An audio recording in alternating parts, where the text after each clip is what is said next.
ಶ್ರೀ ಗುರುಭ್ಯೋ ನಮಃ. ವೀಕ್ಷಕರೇ, ಇವತ್ತಿನ ಈ ಒಂದು ವಿಡಿಯೋದಲ್ಲಿ ನಾನು ನಿಮಗೆ ಮೀನರಾಶಿಯವರ 2026 ಏಪ್ರಿಲ್ ತಿಂಗಳ ಸಂಪೂರ್ಣ ಮಾಸ ಭವಿಷ್ಯವನ್ನು ತಿಳಿಸ್ಕೊಡ್ತಾ ಇದ್ದೇನೆ. ಈ ಒಂದು ರಾಶಿಯವರಿಗೆ ಗ್ರಹಗಳ ಸಂಚಾರದಿಂದ ಆಗ್ತಕ್ಕಂಥ ಬದಲಾವಣೆಗಳೇನು, ಬದಲಾವಣೆಗಳಿಂದ ಪಾಸಿಟಿವ್ ಏನಾಗುತ್ತೆ, ನೆಗೆಟಿವ್ ಏನಾಗುತ್ತೆ, ನೆಗೆಟಿವ್ ಆದರೆ ಆ ನೆಗೆಟಿವ್ಗೆ ಏನೆಲ್ಲ ಸರಳ ತಂತ್ರ ಪರಿಹಾರವನ್ನು ಮಾಡ್ಬೋದು ಅಂತ ಈ ಒಂದು ವಿಡಿಯೋದಲ್ಲಿ ತಿಳಿಸ್ಕೊಡ್ತೀನಿ. ಅದಕ್ಕಿಂತ ಮುಂಚೆ ಯಾರೆಲ್ಲ ನಮ್ಮ ಒಂದು ಚಾನಲ್ನ ಲೈಕ್ ಮತ್ತು ಸಬ್ಸ್ಕ್ರೈಬ್ ಮಾಡ್ಕೊಂಡಿಲ್ಲ, ಈ ಕೂಡಲೇ ಲೈಕ್ ಮತ್ತು ಸಬ್ಸ್ಕ್ರೈಬ್ ಮಾಡ್ಕೊಳ್ಳಿ. ಮೊದಲನೇದಾಗಿ ಗ್ರಹಗಳ ಸಂಚಾರ ಬಗ್ಗೆ ನೋಡೋದಾದರೆ, ನಿಮ್ಮ ಒಂದು ರಾಶಿಯಲ್ಲಿ ಶನಿಯು 12ನೇ ಮನೆಯಲ್ಲಿ ಇರೋದ್ರಿಂದ ಇದನ್ನು 7ನೇ ಶನಿಯ ಆರಂಭಿಕ ಹಂತ ಕೂಡ ಹೇಳ್ತೀವಿ. ಇದರಿಂದ ಅನಗತ್ಯ ಖರ್ಚು ಮತ್ತು ದೂರದ ಪ್ರಯಾಣದಿಂದ ನಿಮಗೆ ಅತಿಯಾದ ಆಯಸ್ಸು ಮತ್ತು ಖರ್ಚಿನಲ್ಲಿ ಮಿತ ಇರೋದಿಲ್ಲ. ಇನ್ನು ಗುರು ನಿಮಗೆ 3ನೇ ಮನೆಯಲ್ಲಿ ಸಂಚಾರ ಮಾಡ್ತಾ ಇರೋದ್ರಿಂದ ಸಹಾಯದ ಕಡೆಗೆ ಹೆಚ್ಚಾದ ಒಲವು ನಿಮ್ಮದಾಗುತ್ತೆ. ಜೊತೆಗೆ ನಿಮ್ಮ ಒಡ ಹುಟ್ಟಿದವರಿಂದ ನಿಮಗೆ ಸಹಾಯ ಹಸ್ತ ಸಿಗುತ್ತೆ. ಇನ್ನು ನಿಮ್ಮ ರಾಶಿಯಲ್ಲಿ ರಾಹು ಮತ್ತು ಕೇತು ವಿಚಾರ ನೋಡೋದಾದರೆ, ರಾಹು ನಿಮ್ಮ ಒಂದು ರಾಶಿಯಲ್ಲಿ ಪ್ರಥಮ ಸ್ಥಾನ ಅಂದರೆ 1ನೇ ಮನೆಯಲ್ಲಿ ಇರೋದ್ರಿಂದ ಸಾಕಷ್ಟು ಗೊಂದಲಕ್ಕೆ ಇದು ಅಣಿಯಾಗುತ್ತೆ. ಜೊತೆಗೆ 8ನೇ ಮನೆಯಲ್ಲಿರ್ತಕ್ಕಂಥ ಕೇತು ನಿಮ್ಮ ಜೀವನದಲ್ಲಿರ್ತಕ್ಕಂಥ ಎಲ್ಲ ವಿಚಾರದಲ್ಲೂ ಕೂಡ ನೆಗೆಟಿವನ್ನು ಹುಡುಕುತ್ತೆ ಮತ್ತು ಎಲ್ಲರ ಮೇಲೂ ಕೂಡ ನೀವು ಅನುಮಾನ ಪಡುವಂಥ ಪರಿಸ್ಥಿತಿ ಉಂಟಾಗುತ್ತೆ. ಮೊದಲನೇದಾಗಿ ಆರ್ಥಿಕ ಸ್ಥಿತಿಯನ್ನು ನೋಡೋದಾದರೆ, ಮೊದಲನೇದಾಗಿ ಹಣದ ಹರಿವು ಹೆಚ್ಚಾದರೂ ಕೂಡ ಯಾವುದೇ ಒಂದು ಲಾಭದಾಯಕ ವಿಚಾರ ಇರೋದಿಲ್ಲ. ನೋಡ್ಲಿಕ್ಕೆ ಮಾತ್ರ ನಿಮಗೆ ನಿಮ್ಮ ಹತ್ರ ಹಣ ಇರೋ ರೀತಿ ಕಂಡರೂ ಕೂಡ ನಿಮ್ಮ ಹತ್ರ ಯಾವುದೇ ರೀತಿಯಲ್ಲಿ ಹಣ ಇರೋದಿಲ್ಲ. ಶನಿಯ ಪ್ರಭಾವದಿಂದ ಅನಿಶ್ಚಿತ ವಾಹನದ ಸಮಸ್ಯೆಗಳಾಗ್ಬೋದು, ಆಸ್ಪತ್ರೆ ಖರ್ಚುಗಳಾಗ್ಬೋದು ಈ ತಿಂಗಳು ಹೆಚ್ಚಾಗುವಂಥ ಸಂಭವ ಇದೆ. ಉಳಿತಾಯ ಯೋಜನೆಗಳಲ್ಲಿ ಹಣವನ್ನು ತೊಡಗಿಸೋದು ತುಂಬ ಉತ್ತಮ. ಮತ್ತು ಲಾಟರಿ ಆಗ್ಬೋದು, ಯಾವುದಾದ್ರು ಶಾರ್ಟ್ಕಟ್ನಲ್ಲಿ ಹಣ ಸಂಪಾದನೆ ಮಾಡಬೇಕು ಅಂತ ಅಂದ್ಕೊಂಡಿದ್ರೆ ಯಾವುದೇ ಕಾರಣಕ್ಕೂ ಇನ್ವೆಸ್ಟ್ ಮಾಡಲಿಕ್ಕೆ ಹೋಗಬೇಡಿ, ಅದು ನಿಮಗೆ ನಷ್ಟವನ್ನು ತಂದುಕೊಡುತ್ತೆ. ಮುಖ್ಯವಾಗಿ ಹಳೆಯ ಸಾಲವನ್ನು ಮರುಪಾವತಿ ಮಾಡಲಿಕ್ಕೆ ಅಥವಾ ಸಾಲವನ್ನು ತೀರಿಸಲಿಕ್ಕೆ ಈ ತಿಂಗಳು ನೀವು ಹೆಚ್ಚಿನ ಆದ್ಯತೆಯನ್ನು ನೀಡಬೇಕಾಗುತ್ತೆ. ಇನ್ನು ವೃತ್ತಿ ಮತ್ತು ಉದ್ಯೋಗದ ಬಗ್ಗೆ ನೋಡೋದಾದರೆ, ಕೆಲಸ ಮಾಡೋ ಸ್ಥಳದಲ್ಲಿ ಸ್ವಲ್ಪ ಮಟ್ಟಿನ ಗೊಂದಲದ ವಾತಾವರಣ ಸೃಷ್ಟಿಯಾಗುತ್ತೆ. ನಿಮ್ಮ ಗುರಿಗಳ ಬಗ್ಗೆ ಸ್ಪಷ್ಟತೆಯನ್ನು ಇಟ್ಕೊಳ್ಳೋದು ತುಂಬ ಮುಖ್ಯ ಆಗುತ್ತೆ. ವರ್ಗಾವಣೆಗೋಸ್ಕರ ಯಾರಾದರೂ ಸರ್ಕಾರಿ ನೌಕರರು ಕಾಯ್ತಾ ಇದ್ದರೆ ನಿಮ್ಮ ಇಷ್ಟದ ಊರಿಗೆ ಅಥವಾ ಇಷ್ಟದ ಜಾಗಕ್ಕೆ ವರ್ಗಾವಣೆಯನ್ನು ಈ ತಿಂಗಳು ನೀವು ಮಾಡ್ಕೋಬೋದಾಗುತ್ತೆ. ವಿದೇಶಿ ಕಂಪನಿಗಳಲ್ಲಿ ಕೆಲಸ ಮಾಡ್ತಿರೋರಿಗೆ ಅಥವಾ ವಿದೇಶಿ ಕಂಪನಿಗಳಲ್ಲಿ ಹೂಡಿಕೆ ಮಾಡಿರೋರಿಗೆ ಈ ತಿಂಗಳು ಉತ್ತಮ ಲಾಭ ಅಂತಲೇ ಹೇಳ್ಬೋದು.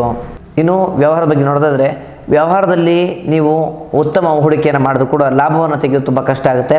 ಮತ್ತು ನೀವು ಯಾರಾದರೂ ವ್ಯಕ್ತಿಗಳಿಗೆ ಸಾಲವನ್ನು ಸಹಾಯದ ರೂಪದಲ್ಲಿ ಕೊಟ್ಟರೆ ಅದನ್ನು ಯಾವುದೇ ಕಾರಣಕ್ಕೂ ನೀವು ವಾಪಸ್ ಇಸ್ಕೊಳ್ಳೋಕ್ಕೆ ಆಗೋದಿಲ್ಲ. ಮತ್ತು ನೀವು ಪಾಲುದಾರರೊಂದಿಗೆ ಯಾವುದಾದ್ರು ವ್ಯವಹಾರ ಶುರು ಮಾಡಿದರೆ, ತುಂಬ ಹಳೆಯ ವ್ಯವಹಾರ ಇದ್ದರೂ ಕೂಡ ಈ ತಿಂಗಳಲ್ಲಿ ಯಾವುದೇ ಕಾರಣಕ್ಕೂ ಇನ್ವೆಸ್ಟ್ ಮಾಡಲಿಕ್ಕೆ ಹೋಗಬೇಡಿ. ಕೆಲಸವನ್ನು ಎಸ್ಟಾಬ್ಲಿಷ್ ಮಾಡೋದು ಅಥವಾ ದೊಡ್ಡ ಪ್ರಮಾಣದಲ್ಲಿ ಮಾಡಬೇಕು ಅಂತ ನಿಮ್ಮ ಪಾರ್ಟ್ನರ್ ಹೇಳಿದಾಗ ಅದಕ್ಕೆ ಮನ್ನಣೆಯನ್ನು ಕೊಡಬೇಡಿ. ಸ್ವಲ್ಪ ತಾಳ್ಮೆಯನ್ನು ಅವ್ರಿಗೂ ಕಾದಿರಿಸಲಿಕ್ಕೆ ನೀವು ಸೂಚನೆ ಮಾಡಬೇಕಾಗತ್ತೆ. ಸೃಜನಾತ್ಮಕ ಕೆಲಸಗಳಲ್ಲಿರೋರಿಗೆ, ಕಲೆ ಮತ್ತು ಭಾವನಾತ್ಮಕ ಕ್ಷೇತ್ರಗಳಲ್ಲಿ ಕೆಲಸ ಮಾಡ್ತಿರೋರಿಗೆ ಈ ತಿಂಗಳು ಉತ್ತಮ ಲಾಭ ಅಂತ ಕೂಡ ಹೇಳ್ಬೋದಾಗುತ್ತೆ. ವ್ಯಾಪಾರದಲ್ಲಿ ಏನಾದರೂ ದೊಡ್ಡದಾಗಿ ಎಸ್ಟಾಬ್ಲಿಷ್ ಮಾಡಬೇಕು ಅಥವಾ ವ್ಯಾಪಾರವನ್ನು ನೀವು ವೃದ್ಧಿ ಮಾಡಬೇಕು ಅಂದ್ಕೊಂಡಿದ್ರೆ, ಬ್ಯಾಂಕ್ ಲೋನನ್ನು ತೊಗೋಬೇಕು ಅಂತ ಅಂದ್ಕೊಂಡಿದ್ರೆ ಈ ತಿಂಗಳು 15ನೇ ತಾರೀಕು ತನಕ ಏನು ಮಾಡಲಿಕ್ಕೆ ಹೋಗಬೇಡಿ. 15ನೇ ತಾರೀಕು ಕಳೆದ ನಂತರ ಅದನ್ನು ಪ್ರಯತ್ನ ಮಾಡಿದ್ರೆ ನಿಮ್ಮ ಜೀವನದಲ್ಲಿ ಒಂದು ಉತ್ತಮ ಫಲಿತಾಂಶವನ್ನು ನೀವು ಪಡ್ಕೋಬೋದು. ಇನ್ನು ಪ್ರೀತಿ ಮತ್ತು ಕುಟುಂಬ ಬಗ್ಗೆ ನೋಡೋದಾದರೆ, ಪ್ರೀತಿಯಲ್ಲಿ ಇರ್ತಕ್ಕಂಥ ಒಂದು ಸಂಬಂಧ ಹಾಳಾಗುವಂಥ ಒಂದು ಮುನ್ಸೂಚನೆ ಇದೆ. ಹಾಗಾಗಿ ಯಾವುದೇ ಕಾರಣಕ್ಕೂ ಮಾತಿನಲ್ಲಿ ಒಂದು ಹಿಡಿತಾ ಇರಲಿ, ಮಾತಿನ ಚಕಮಕಿಯಲ್ಲಿ ಅವರ ಬಗ್ಗೆ ಅಪನಿಂದನೆಯನ್ನು ನಿಮ್ಮ ಮೂಲಕ ನಿಮ್ಮ ಒಂದು ಸ್ವರವಾಣಿಯಲ್ಲಿ ಬರ್ತಕ್ಕಂಥ ವಿಚಾರ ಇದೆ. ಹಾಗಾಗಿ ಏನೇ ಮಾತಾಡಲಿಕ್ಕಿಂತ ಮುಂಚೆ 100 ಬಾರಿ ಯೋಚನೆ ಮಾಡಿ ಅದನ್ನು ಮಾತಾಡಬೇಕು ಬೇಡ ಅನ್ನೋದನ್ನು ನೀವು ಫಿಲ್ಟರ್ ಮಾಡಬೇಕಾಗುತ್ತೆ.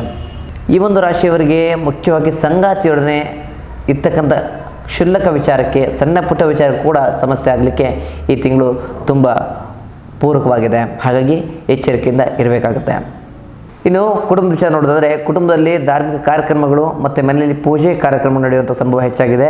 ಮತ್ತು ಈ ಒಂದು ವಿಚಾರಕ್ಕೆ ಮನೆಯಲ್ಲಿರ್ತಕ್ಕಂಥ ಹಿರಿಯ ವ್ಯಕ್ತಿಗಳ ಆರೋಗ್ಯ ಸುಧಾರಣೆ ಕಾಣುತ್ತೆ. ಜೊತೆಗೆ ಮನೆಯಲ್ಲಿ ಅಣ್ಣ ತಮ್ಮದರ ಕಲಹಗಳಿಂದ ಮನೆಯಲ್ಲಿ ಸ್ವಲ್ಪ ಅಶಾಂತಿಯ ಒಂದು ವಾತಾವರಣ ಸೃಷ್ಟಿಯಾಗುತ್ತೆ.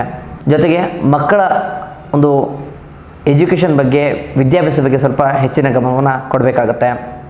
ಮತ್ತು ಬಂಧು ಮಿತ್ರರ ಆಗಮನದಿಂದ ಮನೆಯಲ್ಲಿ ಸಣ್ಣ ಪುಟ್ಟ ಚಟುವಟಿಕೆಗಳು ಹೆಚ್ಚಾಗುತ್ತೆ. ಇನ್ನು ಆರೋಗ್ಯದ ಬಗ್ಗೆ ನೋಡೋದಾದರೆ, ರಾಹುವಿನ ಸಂಚಾರ ನಿಮ್ಮ ರಾಶಿಯಲ್ಲಿರೋದ್ರಿಂದ ಸಣ್ಣ ಪುಟ್ಟ ಆರೋಗ್ಯ ಸಮಸ್ಯೆಗಳು ಉಂಟಾಗುತ್ತದೆ. ಮುಖ್ಯವಾಗಿ ಕಾಲು ನೋವು ಆಗ್ಬೋದು, ಭುಜ ನೋವು ಆಗ್ಬೋದು ಮತ್ತು ತಲೆನೋವು. ಬಲಭಾಗದಲ್ಲಿ ಮುಖ್ಯವಾಗಿ ಸಮಸ್ಯೆಯನ್ನು ನೀವು ಎದುರು ನೋಡ್ತೀರಾ. ಹಾಗಾಗಿ ಆರೋಗ್ಯದ ಕಡೆ ಈ ಒಂದು ರಾಶಿಯವರು ಹೆಚ್ಚಿನ ಗಮನವನ್ನು ಕೊಡಬೇಕಾಗುತ್ತೆ. ಈ ಒಂದು ರಾಶಿಯವರಿಗೆ ಮುಖ್ಯವಾಗಿ ಸರಳ ತಂತ್ರ ಪರಿಹಾರ ಏನಪ್ಪ ಅಂತಂದರೆ, ಪ್ರತಿ ಸೋಮವಾರ ಮತ್ತು ಶನಿವಾರ ಸೋಮವಾರ ನೀವು ಶ್ರೀರಾಮ ಮಂತ್ರವನ್ನು, ಶ್ರೀರಾಮನ ದೇವಸ್ಥಾನಕ್ಕೆ ಹೋಗಿ ರಾಮ ಮಂದಿರದಲ್ಲಿ ಮಂತ್ರವನ್ನು ಪಠನೆ ಮಾಡಬೇಕಾಗುತ್ತೆ. ಆ ಒಂದು ಮೂಲ ಮಂತ್ರ ಏನಪ್ಪ ಅಂತಂದರೆ ಓಂ ಶ್ರೀರಾಮ್, ಈ ಒಂದು ಮಂತ್ರವನ್ನು ಹೇಳಬೇಕಾಗತ್ತೆ. ಮತ್ತು ಶನಿವಾರ ಶನೇಶ್ವರನ ದೇವಸ್ಥಾನಕ್ಕೆ ಹೋಗಿ ಶನೇಶ್ವರನ ಮೂಲ ಮಂತ್ರವಾದ ಓಂ ಶನೇಶ್ವರಾಯ ನಮಃ ಅಂತ ಈ ಒಂದು ಮೂಲ ಮಂತ್ರವನ್ನು 21 ಬಾರಿ ಅಲ್ಲೇ ಕೂತು ಪಠನೆಯನ್ನು ಮಾಡಿಕೊಂಡು ಬರಬೇಕಾಗುತ್ತೆ.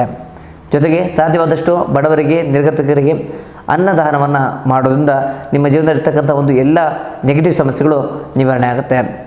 ಒಟ್ಟಾರೆಯಾಗಿ ಇದಾಗಿತ್ತು ಏಪ್ರಿಲ್ ತಿಂಗಳ ಮೀನರಾಶಿಯವರ ಸಂಪೂರ್ಣ ಮಾಸ ಭವಿಷ್ಯ.